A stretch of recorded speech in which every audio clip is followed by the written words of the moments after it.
Okay. Okay, I wanted to go over a couple notes for people that got their dogs back and didn't have an opportunity to actually have a final exit interview with us and to work with their dogs so they knew what commands and how to apply those commands to their dog. First, I am going to show you exactly, we're going to actually use a choke collar, which, being the name, we really do not choke the dog. It's just a quick pop of the collar that actually gets their attention. And the most important thing in the beginning is to know how to put these on. When they go on, they need to look like a P when you're putting it over the dog's head and neck when you're looking directly at the dog. So I'm going to go ahead and put one on Grizz, and that way when we do give her a command and we use the collar to keep her attention on us, that collar is going to release immediately instead of actually cinching down on her neck. Grizz, here. Sit. Good girl.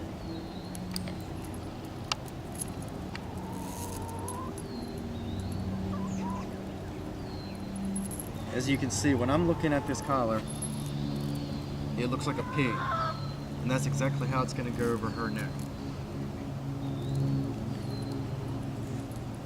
The next thing I want to go over with you is the multiple commands we're going to go over. We're actually going to do sit, down, heel, here. And I'm actually going to show you a few hand signals that I do. I never realized I was doing them, but some people pointed it out to me, and I think the dogs are taking that cue as well. So what we're going to do is go back to the very beginning, basically like we just got this dog. That way you guys can make the transition at home. So I would recommend, getting a choke collar. That way the dog's going back to a home that may have been, maybe when it was there before it came to us, it was a little bit unstructured. And that way when you start working with the dog, that dog knows that you are in command and you're actually taking control of that dog, and the dog's not above you, because I'm pretty sure most of you know that when the dog is originally with you, they may have had a little bit of the upper hand. So we're going to go through the drills, and that way that dog understands what we're asking of it. Even though it does know the commands, they need to understand that it's coming from you and it means the same as it would as it comes from us. So what I'm going to do is I'm going to go through my sit command, which is actually for his heel. When I ask the dog to sit, I'm actually using my one finger up and asking her to sit. So Grizz, here, sit. Good girl. And you notice the dog's actually keeping their eyes on me, which is very important.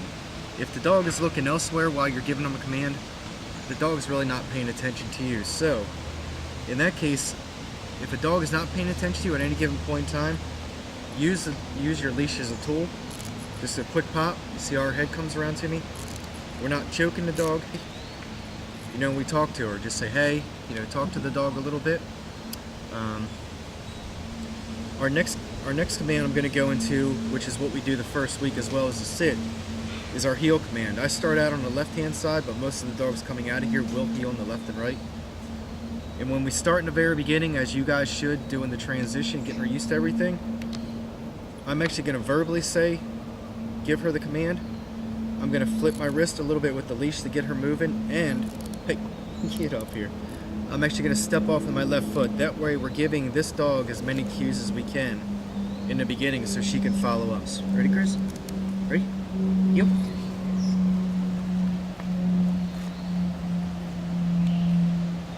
At any given point in time, if that dog's not paying attention, just a quick flip of the wrist will get her attention back to you.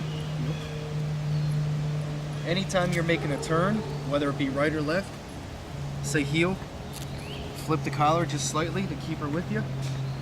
Left hand turn, back over the shoulder, step into her, heel. And when you get your dogs back, they should know when I come to a stop or when you come to a stop, they should sit. If by chance your dog does not sit, do not reapply the verbal command. Take the leash, flip it, just hold it up until that dog's butt actually goes down to the ground. Because do not want to get into the habit of repeating verbally the commands, or else that dog's gonna build up over time. Now what we're going to go into is a down command. And in the beginning, what we teach the dog, we actually have the leash, and I use the hand signal on the leash at the same time. When I say down, I'm actually going to pull her down, and then over time we're just going to use the hand in our verbal, and then over time, once again, it's going to go just to the verbal. So when you guys get your dog back, go back to basics once again. Grizz, down. You can see I didn't have to pull her, but if by chance your dog does resist because he's so accustomed to, kind of getting over to you, on you in the beginning, feel free to just pop your wrist, pull him down. When they get down, the biggest thing, make sure you praise them. Good. Now that she's at down, I'm going to teach you what the stay command is. So with your dogs either at a down or sit position, they obviously should be paying attention to you, So if they're not, flip the collar or go down and pet them just so they keep their attention on you. And the first thing I'm going to do, which we do in the very beginning, is actually I'm going to put my hand over their face and say stay. In the very beginning, we don't even use verbal commands.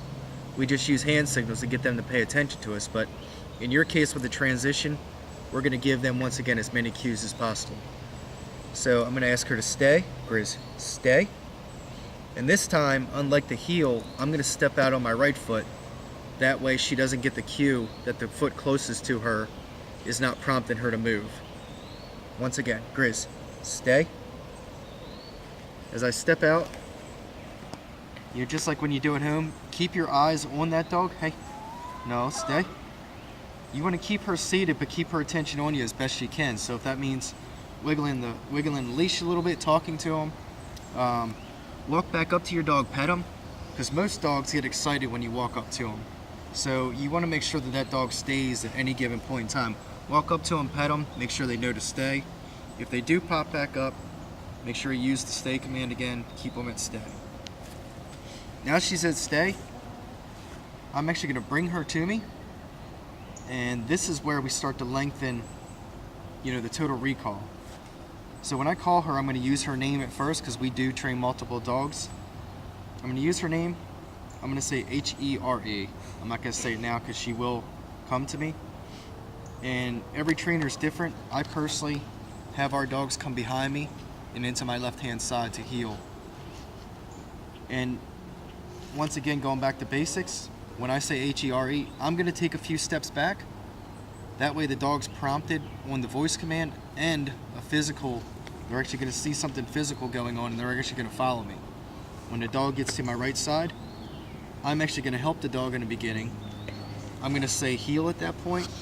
I'm going to step forward, let the dog come behind me. Once the dog gets on my left, I'm going to step back, putting the dog in place initially. And over time, that dog knows to come and sit straight down. So this is what it looks like. Grizz, here. Good. Heel. Sit. Good girl.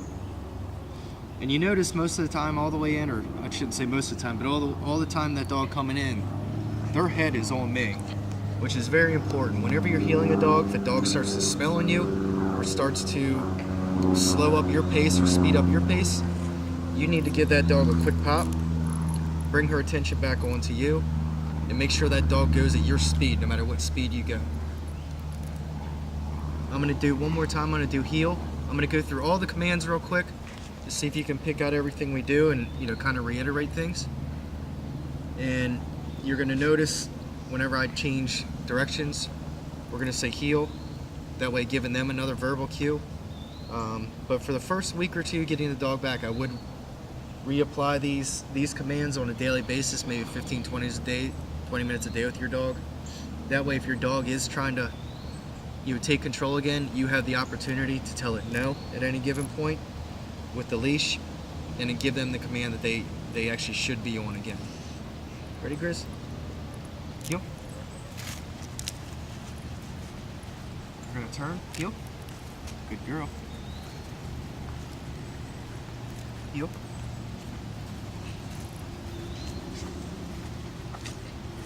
Heel. Sit. Good girl. Grizz, down. Good girl. Stay. Chris, here. Good girl. Heel. Sit. Good girl. Real quickly, mostly all the dogs that have just been sent back recently do heel on the right hand side, so I'm going to finish with that. If you want to change your dog, I recommend doing it from the sitting position to begin with. And once again, we're going back to basics. That way they understand the commands coming from you are the same as they were coming from us. When I give the dog the command, it's either going to be right or left, depending on which side the dog's on. And in the beginning, I'm actually going to step back out of the way of the dog. That way the dog can come across me, take its position on the right hand side, and then we're going to heel from there. Chris, right? Sit. What I recommend, once you switch that dog, always make sure that the hoops or the loops in the choke collar are facing towards you. And then we're going to heel her on the right real quick, and then we're going to conclude everything from there. Ready? Chris, heel. Heel. Girl. Heel. Good girl. Sit. Good girl. And remember, if you actually have to control the dog with the leash, choking the dog is not actually doing any justice at all. When you need to actually control the dog with the leash, it's a quick snap. That's all it is. And it releases. That gets the dog's attention back to you. There's no such thing as actually choking the dog to get them to do what you want them to do. So once again, if a dog's lagging behind, it's just a quick pop. If a dog's not sitting, quick pop straight up, and then it releases. All it is getting the dog's attention. All right, thank you.